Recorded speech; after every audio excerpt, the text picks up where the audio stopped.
گلا دیں گے بدن اپنا، ہمیں دنیا سے کیا الحمد لله وكفى والسلام على عباده الذين اصطفى أما بعد أعوذ بالله من الشيطان الرجيم بسم الله الرحمن الرحيم وما من دابة في الأرض إلا على الله رزقها صدق الله العلي العظيم۔ اللہ رب العزت کا بہت بڑا احسان ہے کہ حق تعالیٰ شاہ نے ہمیں اپنے گھر میں بٹھایا اور دین کی باتیں سننے کی ہمیں توفیق دی۔ یہ اللہ رب العزت کا بہت بڑا انعام ہے۔ اس وقت روئے زمین پر دنیا کے مختلف قسم کے لوگ اپنی عقل مندی کا مظاہرہ کرتے ہیں۔ مثلاً دنیا کی پیداوار چیزیں غلہ ہے، پھل ہے، ان کا اندازہ لگاتے ہیں، پھر یہ پیشن گویا دیتے ہیں کہ 10 سال میں 20 سال میں اگر یہ بستی بڑھتی رہے گی لوگوں کی تعداد تو ختم ہو جائے گی۔ یہ ان کے نظریات ہیں جن کے نتیجے میں وہ کٹم نیوزن یعنی نسل بندی جیسے پروگرام کو دنیا میں رائج کرتے۔ 1879 میں آلبرٹ کر کے ایک انگریز نے یہ اعلان کیا تھا کہ دنیا میں 30 سال میں یہ سارا غلہ ختم ہو جائے گا، لوگ بھوکے مریں گے۔ لیکن ایسا کچھ نہیں ہوا، اس لیے کہ میں نے جس آیت کی تلاوت کی، حق تعالیٰ نے اپنی قدرت اور اپنے وعدے کو جو ہے پورا کر رہا ہے۔ وَمَا مِن دَابَّةٍ فِي الْأَرْضِ إِلَّا عَلَى اللَّهِ رِزْقُهَا، کہ زمین پر چلنے والا کوئی جاندار ایسا نہیں کہ جس کی روزی ہمارے ذمے نہ ہو۔ تو پہلے نمبر پر یہ ہے کہ اللہ ساری مخلوق کو روزی پہنچاتا ہے۔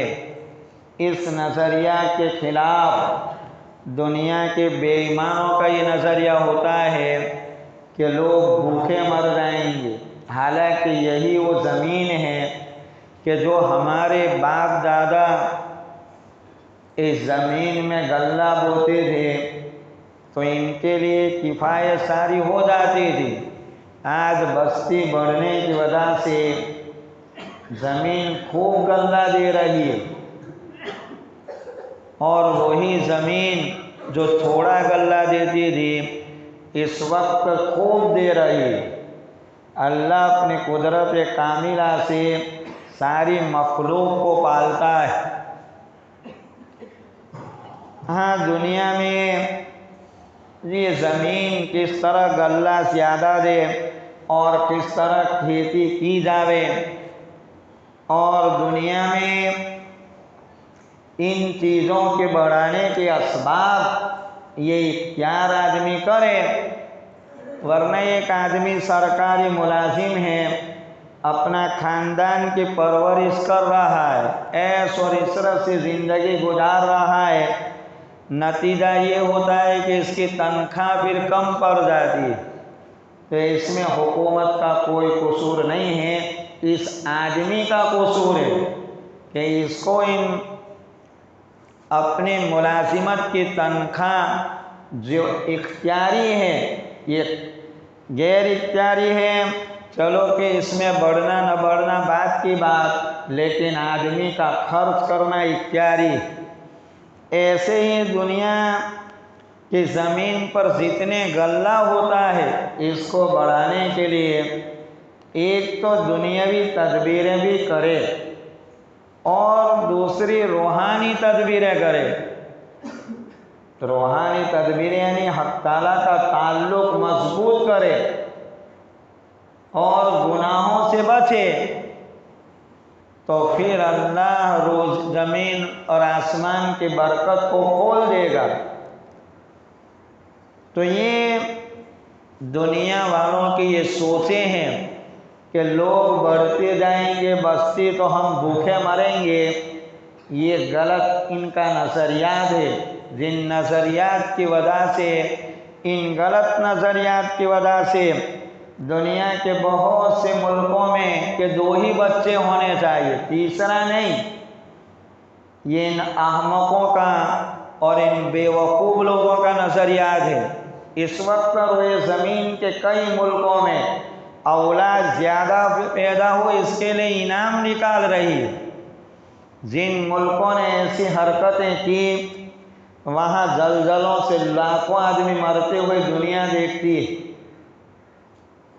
تو یہ نظریہ دنیا کے ملکوں میں بے ایمانوں کے ذریعے پھیلایا جا رہا ہے۔ اس کے روکنے کے لیے پہلے نمبر پر جو ہے کہ یہ روزی اللہ دیتا ہے، اور حق تعالیٰ ساموں اپنی قدرت کاملہ سے روزی دیتا ہے۔ وَإِن مِّن شَيْءٍ إِلَّا عِندَنَا خَزَائِنُهُ، کہ ہمارے پاس ساری چیزوں کے خزانے ہیں۔ آدمی احمق اور بیوقوف ہیں کہ دوسری طرف توجہ کریں تو ساری چیزوں کے اللہ کے پاس خزانہ ہے، اور اس خزانے کے مالک سے اپنا صحیح تعلق پیدا کرے۔ پہلے نمبر پر یہ روزی، جن روزی کو آدمی مرے گا نہیں، اور جتنی زندگی لکھی ہے وہ تو اللہ رب العزت ہر بندے کو عنایت کر دے گا۔ اب بڑھانے کے لیے 2 راستے ہیں۔ ایک غلط راستہ، غلط راستہ دنیا کے بے ایمانوں کے لیے تو مناسب ہے۔ بہت سی چیزیں دنیا میں بہت سے لوگوں کے لیے نقصان دہ ثابت ہوتی ہے۔ مثلاً بہت سے لوگ دنیا میں کیلا نہیں کھاتے کہ سردی ہو جاتی، حالانکہ دنیا کے کروڑ بہت سے لوگوں کو کچھ نہیں ہوتا۔ ایسے دنیا میں بے ایمان اگر سود کے ذریعے، دھوکہ کے ذریعے، خیانت کے ذریعے، چوری کے ذریعے، ظلم کے ذریعے اگر یہ مال بڑھاتا ہے تو ان بے ایمانوں کو بڑھتا ہوا نظر آئے گا اور بڑھے گا۔ اور اگر ایمان والا ایسا کام کرے کہ چوری سے جمع کر لے، خیانت سے جمع کر لے، سود سے جمع کر لے، دھوکہ بازی سے جمع کر لے، یہ مومن کے لیے خطرے کی گھنٹی۔ حضرت حکیم الامت مولانا اشرف علی تھانوی نور اللہ مرکزہ نے لکھا ہے اس کی ایک مثال کہ ایک ببوچک آدمی تھا۔ ببوچک اس کو کہتے ہیں بغیر صلاح کے صلاح دے، آگے کچھ نہ اور صلاح کار بن جائے۔ ایسا ایک ببوچک کے پاس گاؤں کے چند لوگ گئے کہ ایک آدمی تار پر چڑھ گیا ہے، اونچا درخت جس کو تار کہتے ہیں۔ تو اس نے کہا کہ اس میں کیا ہے، رسی ڈالو کہ وہ اپنی کمر پر باندھ، تم کھینچو۔ ان لوگوں نے ایسا کیا، کھینچا تو مر گئے۔ لوگوں نے اس کو ڈانٹا کہ احمق تو نے ہم کو ایسی صلاح دی۔ کہنے لگا ہزاروں آدمیوں کو کنویں سے نکالا اس طرح تو کنویں کے لیے برابر تھا، لیکن تار پر چڑھے ہوئے آدمی کو اس طرح اتارنا یہ حماقت تھی۔ ایسے ہی دنیا کے بے ایمانوں کے لیے اگر سود سے، دھوکہ بازی سے، ظلم سے اگر ان کی روزی بڑھ جاتی ہو، ان کی ایک کار کی 2 کار بن جاتی ہو، ایک بنگلے کے 2 بنگلے بن جاتے ہو، تو ان کے لیے برابر ہے، اس لیے کہ ان کے لیے دنیا ہی جنت ہے۔ الدنیا سجن المومن والجنت للکافر، او کما قال رسول اللہ صلی اللہ علیہ وسلم کہ دنیا مومن کے لیے قید خانہ ہے اور ان کافروں کے لیے، ان بے ایمانوں کے لیے یہ جو دنیا یہ جنت ہے۔ اس لیے ان کے لیے اگر ان میں ہو جاتا ہو اور ان کے بنگلے نظر آتا ہو تو ہمیں رال ٹپکانے کی ضرورت نہیں ہے، ہمیں حلال کی روزی کی ضرورت، حرام روزی کو بچنے کی ضرورت۔ ہمارا راستہ دوسرا ہے، ان کی طرح نہیں ہے جیسے کنویں میں سے نکالنے کے لیے آدمی کو کمر پر رسی باندھے تو کھینچا جا سکتا ہے، لیکن درخت سے کھینچا جائے تو مر جائے۔ ایسے بے ایمانوں کی راہ اگر ہم اختیار کر لیں تو یہ ہماری ذات کو ہلاکت کے دروازوں پر پہنچانا ہے۔ اس لیے کہ ہمیں روزی کے لیے ایک تو تقویٰ کا حکم دیا کہ ہم برائیوں کو چھوڑ دیں اور صحیح راہ پر جائیں، یہ ہمیں حکم ملا ہے، اور حق تعالیٰ نے ہمیں سنایا بھی۔ پہلے قرآن میں حکم دیا جاتا ہے، مثالیں بھی دی جاتی ہے تاکہ ان حکم کو سمجھ میں آئے۔ وَمَن يَتَّقِ اللَّهَ يَجْعَل لَّهُ مَخْرَجًا، کہ جو آدمی پرہیزگار بن جائے ان کو پریشانیوں سے نکالے گا اللہ۔ وَيَرْزُقْهُ مِنْ حَيْثُ لَا يَحْتَسِبُ، اور ایسی جگہ سے روزی دیں گے کہ جس کا بندہ گمان نہیں کر سکتا۔ یہ پہلی بات مثال بستیوں کا سمجھایا، وَلَوْ أَنَّ أَهْلَ الْقُرَىٰ آمَنُوا وَاتَّقَوْا لَفَتَحْنَا عَلَيْهِمْ بَرَكَاتٍ مِّنَ السَّمَاءِ وَالْأَرْضِ، کہ یہ بستی والے ایمان لاتے اور تقوی اختیار کرتے، برائیوں سے بچتے، تو ہم ان کے لیے زمین اور آسمان کی برکتیں کھول دیتے۔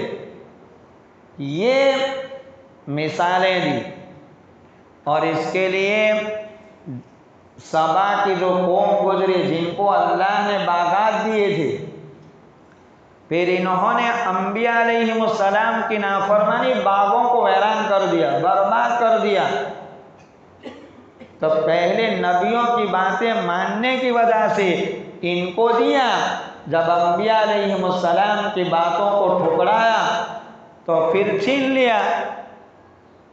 تو مسئلہ یہ ہے، ایک تو تقوی کا حکم کہ ہم گناہ سے بچیں اور صحیح راہ پر بڑھ جائیں، اس کی ضرورت ہے۔ تقوی سے ہمارے جان و مال کی حفاظت بھی ہوگی، ہماری اولاد محفوظ رہے گی۔ تو پہلے نمبر پر یہ راستہ ہے۔ دوسرا راستہ، اللہ کے سامنے خوب معافی مانگی۔ دنیا کے حالات پلٹنے کے لیے خالی قنوت نازلہ کافی نہیں ہے، بلکہ حالات کے تغیر اور تبدیلی کے لیے ہمارا سدھرنا ضروری ہے۔ ہم گناہ کو چھوڑ دیں اور ہم تقوی اور متقی پرہیزگار بنیں، گناہ کو چھوڑ کر صحیح راہ پر بڑھ جائے اور صدقہ کریں، ہمارے رشتہ داروں کو دیں۔ ہم لوگ ریاکاری کے لیے جو ہیں جہاں اعلان ہوتے ہیں ہزاروں روپیہ دے دیتے ہیں، اور بھائی بھوکا مرے تو نہیں دیتے، ماں بھوکے مرتے نہیں دیتے ہیں۔ اس ریاکاری کی ضرورت نہیں ہے، اپنے رشتہ داروں کو دو تاکہ دوگنا ثواب ملے گا، ایک رشتہ داری کا اور دوسرا صدقے کا۔ تو ہم اپنے رشتہ داروں کو خوب مدد کریں، اس سے ہماری نسلیں باقی رہے گی۔ حدیث میں ہے کہ آدمی کا جو نام باقی رہے گا، ان کی نسل باقی رہے گی، تو یہ نسلیں ہماری محفوظ رہے گی۔ اس کی ضرورت ہے۔ اس وقت سب سے بڑا المیہ اور دکھ کی بات یہ ہے، تو ہم اپنے رشتہ داروں کی خوب مدد کریں اور گناہ سے بچیں، تقوی کو اختیار کریں، تو حالات بھی بدلیں گے، صحیح حال آئیں گے۔ 1936 میں انگریزوں نے یہ سامان یکساں سول کوڈ لانے کی پہلی شرارت کی تھی۔ حضرت حکیم الامت مولانا اشرف علی تھانوی نور اللہ مرکزہ نے اعلان مسلمانوں کو مخاطب ہو کر کہا تھا کہ ان برائیوں کو چھوڑو، گناہ کو چھوڑو اور تقوی تقوا کو اختیار کرو اور صدقہ دو اور لا حول ولا قوت الا باللہ العلی العظیم پڑھے، تو اللہ نے اپنی قدرت سے وہ قاعدہ جو قانون لانے نہیں دیا۔ اللہ بڑی قدرت والا ہے، اس کی طرف متوجہ ہوئے تو حکومتوں کو گرا دے، ان کے دماغ کو فیل کر دے اور ان کو بدائے حکومت کے پاگل خانوں میں خدا بھیج دے۔ ایسی بڑی قدرت والے خدا کو ہم مانتے ہیں، اس لیے ضرورت ہے اس کی کہ ہمارا تعلق خدا سے ہو۔ حق سبحانہ و تو قدوس کے سامنے خوب آہوجاری کرنے کی ضرورت ہے اور اللہ سے خوب معافی مانگنے کی ضرورت ہے۔ ان معافی مانگیں گے تو دنیا کے بے ایمانوں کی ساری اسکیمیں ختم ہو جائے گی، جن اسکیموں کے ذریعے نسل کشی اور مالوں کو ہڑپ کرنے لوٹ لینا، یہ ساری کی ساری بلاؤں سے اللہ محفوظ کر دیں گے۔ اس لیے کہ حق تعالیٰ جب نے 2 انعام کا وعدہ کیا ہے، دنیا میں آخرت کی مغفرت کا وعدہ کیا ہے، استغفروا ربکم، تم اپنے پروردگار سے معافی مانگو، انہ کان غفارا، کہ وہ معاف کرنے والا ہے، یرسل السماء علیکم مدرارا، آسمانوں سے مسلسل بارش برسائے گا، اور جو 2 انعام ہیں وَيُمْدِدْكُمْ بِأَمْوَالٍ وَبَنِينَ، کہ تمہارے مال اور اولاد بڑھا دیں گے۔ یہ 2 انعام کہ جن کی طرف دنیا کے بے ایمان اس کے خلاف کرتے ہیں، حق تعالیٰ ساموں یہ کر کے بتائیں گے کہ اولاد بڑھا دیں گے، مال خوب دیں گے، اس کے خزانے میں کمی نہیں ہے۔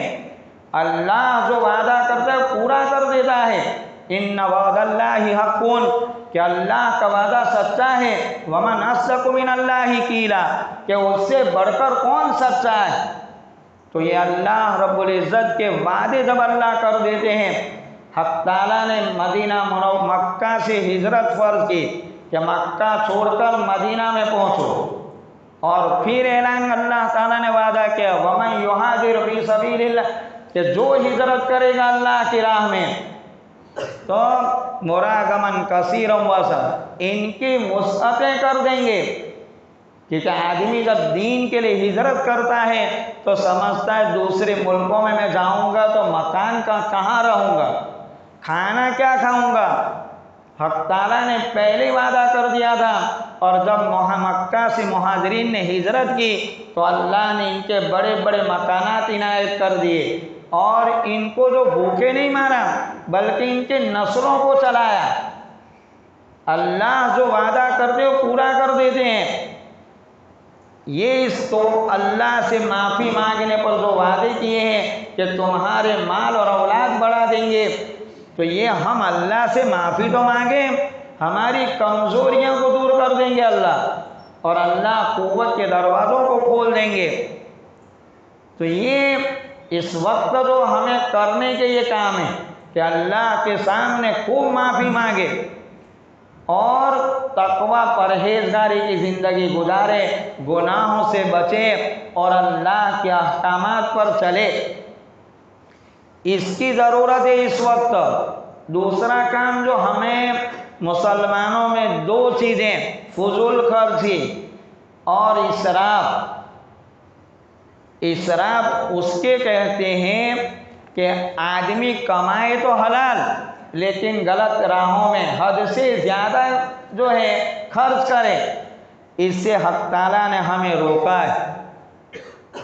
کلو واشربو، تم کھاؤ اور پیو، ولا تسرفو، تم جو حد سے زیادہ خرچ مت کرو۔ آج کل نکاحوں میں دیکھا منگنی میں لوگ کئی ڈیگیں کھلا دیتے ہیں، چائے کی پارٹیوں میں پتہ نہیں ہزاروں روپیہ خرچ کر دیتے ہیں۔ تو یہ شریعت میں ایسی چیزیں نہیں ہیں، شریعت میں 2 چیزیں ہیں، ایک تو آدمی مہر دے اور دوسرا لڑکا ولیمہ کھلاوے، یہ 2 چیزیں ہیں۔ شریعت میں نکاح سب سے زیادہ آسان ہے۔ جب نکاح کو مہنگی کر دی جاتی ہے تو زنا عام ہو جائے گا، زنا سستا ہو جائے گا۔ اس لیے ہمیں نکاح میں برکتیں چاہتے ہیں تو ہم نکاح میں شریعت کی لحاظ کریں، نہیں کہ چائے پارٹی کسی نے کیا تو ہم بھی خرچ کر کے پھر لوگوں کے قرضے رہ جاتے ہیں۔ پھر ڈاکٹر کہتے ہیں کہ ان کو خرچ کرنے میں نکاح میں ملا اور ہمارا 10 سال کا قرضہ جو بل باقی ہے۔ منڈپ سروس والے کہتے ہیں کہ اس کی نکاح، اس کا لڑکے کی نکاح، پھر بھی ہمارا دیتے نہیں پیسے۔ تو یہ خرچہ آدمی غلط کرنے کی ضرورت نہیں ہے۔ فضول خرچی سے بچنے میں جتنا 10 روپے کا کام ہے تو 11 روپیہ پھر جائز نہیں کہ اس میں 11 روپیہ خرچ کرے۔ ہمارے کاموں میں ہم مضبوطی سے سمجھیں۔ اسی طرح دوسرا گناہ کا آدمی حرام لاوے اور حرام خرچ کرے، اس کو عربی میں تبذیر کہتے ہیں۔ تو یہ اس سے بھی منع کیا ہمیں، وَلَا تُبَذِّرْ تَبْذِيرًا إِنَّ الْمُبَذِّرِينَ كَانُوا إِخْوَانَ الشَّيَاطِينِ، کہ یہ جو فضول خرچی، جو گناہ کے کاموں میں آدمی خرچ کرتا ہے، یہ شیطان کا بھائی۔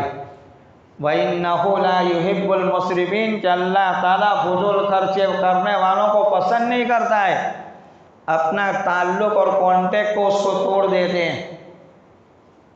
اس لیے مسلمانوں میں جو یہ 2 چیزیں، مال اللہ کی بہت بڑی نعمت ہے، اس کے قدردانی یہ ہے کہ ہم صحیح استعمال کریں، صحیح کمائے حلال کا، اور حلال راستوں میں جتنی ضرورت ہے اتنا خرچ کرے، زیادہ نہیں، ورنہ اسراف میں داخل ہے۔ پھر اپنی ضرورتوں میں جتنا، ایک آدمی کو سال میں 2 جوڑی کپڑے کی ضرور ہے تو اس کو 3 جوڑی کا جو ہے خریدنا پھر جائز نہیں۔ ہمیں اس کی ضرورت، ہمیں کتنے ہر آدمی کی ضرورت الگ الگ ہوتی ہے۔ ایک آدمی ایسا، ان کا کوئی مہمان نہیں آتا تو ان کو 2-3 گدے ہو تو چل جائے، لیکن ایک آدمی ہے جن کے یہاں مہمان روزانہ 10 بار آتے ہیں تو اس کے لیے 2 گدے سے نہ چلے۔ ہر آدمی کی ضرورتیں الگ الگ ہیں تو اس کے لیے اس کا خرچہ کا مقدار اس کے مطابق ہے، وہاں اس کو ہم فضول خرچی نہیں کہیں گے کیونکہ اس کو اتنا خرچ کی ضرورت ہے۔ تو 3 چیزیں ہیں شریعت میں، ایک تو یہ اسراف، یہ اسراف کہ آدمی صحیح کمائے اور زیادہ جو ہے اپنے کاموں میں خرچ کرے، یہ اللہ کو پسند نہیں۔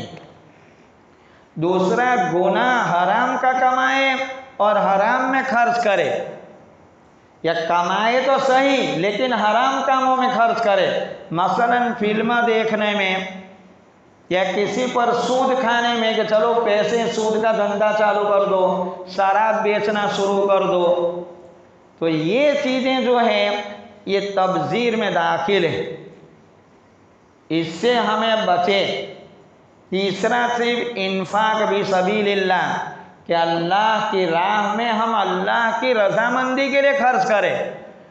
تو قرآن نے مثال دی کہ ایک اونچی جگہ اور بہت اونچی جگہ ہو، بارش زیادہ پڑے تو بھی پھل زیادہ آئیں گے، کم پڑے تو بھی۔ جو اخلاص سے اللہ کے لیے اللہ کی راہ میں خرچ کرتا ہے، اللہ کے نزدیک اس کا ثواب بڑھتا رہے گا، اللہ دنیا میں بھی خوب دے گا اور آخرت میں بھی خوب دے گا۔ اور اگر ریاکاری سے دے تو قرآن نے مثال دی کہ چیکنا پتھر پر مٹی ہوتی ہے، موسلادھار بارش سے بہا دی جاتی، ایسے آدمی ریاکاری اور دکھلاوے کے لیے اللہ کی راہ میں دے رہا ہے، یا دل میں نفاق ہے، ظاہر میں ایمان ہے، دل میں نفاق ہے، ان منافقین اور احسان کا جتلاوے، خرچ تو کیا پھر اس کو اس جس پر خرچ کیا اس کو برا بھلا کہیں، ایسے احسان جتانے والا یا ریاکار آدمی یا منافق آدمی جو خرچ کرتا ہے، اس کی مثال اللہ تعالیٰ نے جو ہے چیکنے پتھر کی دی کہ چیکنے پتھر پر ارد گرد مٹی تو لگی ہوتی ہے، بارش سخت ہوتے بہا دی جاتی۔ ایسے ہی ریاکاری ہو یا دینے کے بعد احسان جتانا ہو، قرآن نے ہمیں حکم دیا، یا ایھا الذین آمنوا لا تبطلوا